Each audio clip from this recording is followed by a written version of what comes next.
Bütün dünyadaki barlıq vatan sevgen Uygur qarindaşlarım. Bugün ben yine işteki bir vaxtımda paylanıp bu namayışımga çıktım. Neçə vaxtın birisi namayışta bulamaslığımdaki sebebim her gündeki 12 saatin iş. Bugün 3 saat işlegenligimden bu yerga çıkıp ben yine avalga oxşaş özümneki namayışımni davamlaştırıvattım. Bu yerda Norveç kızları meniki video ilişimga yordamlashyapti. Qarasanglar bu yerda adamlar xeli ko'p. Hava yaxshi bo'lgandan odamlar sirtda, bugun shanba kuni asosan sirtda.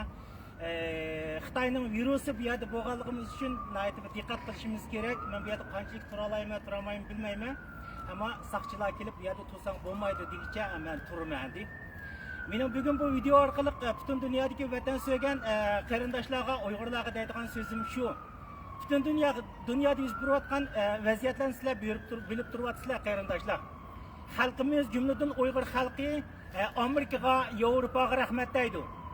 Ya'ni Alyaskada, masalan Alyaskadagi Xitoy amaldorlari bilan bo'lgan suhbatda Antony Blinken efendim Xitoyning Uyg'urlarga va boshqa Tayvan jumladan Uyg'urlarga bo'lgan siyosatini sening bu davlatingning ichki siyosati emas deb jaqalgan Antony Blinken efendimga ve Joe Biden efendimge Amerika prezidentliğinde tuncu kata erkek kırgınçılık deb ismini algan Joe Biden efendim qatarlıq Amerika rəhbərlərigə Uyğur xalqı köpdən köp rəhmət deydi. Cümlədən mən rəhmət deyiməm.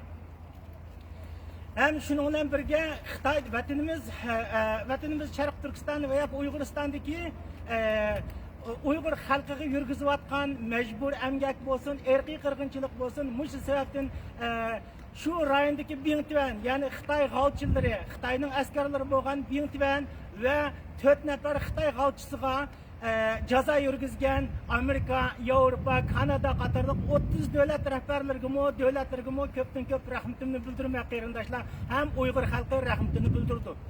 Hem şunu bilan birga mushundaq Uyg'ur masalasi, Uyg'urlar erkiy qirg'inchilikda qirilayotgan, o'ylayotgan, tugayotgan bugungi kunning o'zida Amerika,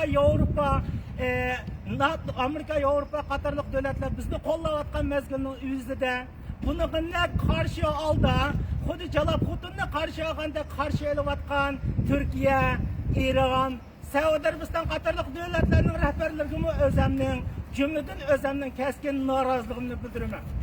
Şu Xitay baş ministri Wang Yi'ni cazalashning o'rniga Uyg'urlarga erkiy qirg'inchilik yurgizyapsan, bu ishing xato deganning o'rniga xuddi hukumat saroylari jalab xutunni qarshi olgan satya qidim to'g'ri tushuninglar, bu menga vakillik qiladigan so'z. Qarshi olgan hokimiyat rahbarlariga deydiganim shu. Uyg'ur millatini kamsitmang. Uyg'ur millati cho'qim yaqin kelgusida Osiyoning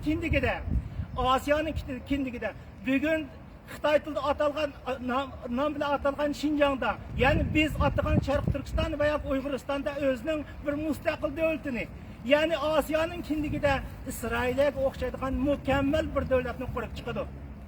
Buniga men tabiiyki men ishonaman, millatimning ichidagi siyosat va aqliy idroki bo'lgan, oshnoni dumbisiga emas, aqliga yeydigan insonlar buning ishonadi.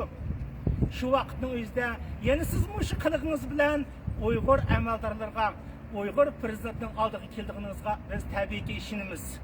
Ama dikkat kılın ki bu millet, Uyghur milleti çokum devlet kurdu. Çünkü o devlet kurgan milleti, devlet yıkkan millet.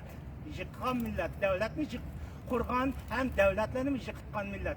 Bu millet yıkırak kelgisi bulmayan yakın kelgisi de Asya'nın kindigide xuddi İsrail'e o'xshash büyük bir devletini kurup çıkdı. Şu vakitin özüde xuddi Xitoy baş ministri Wang Yi'ni qanday qarshi olgan bo'lsangiz, şu pasandi xudundagi mijozimiz bo'yicha yana Uyg'ur amaldorlarining oldiga keladiganingizga biz ishonamiz.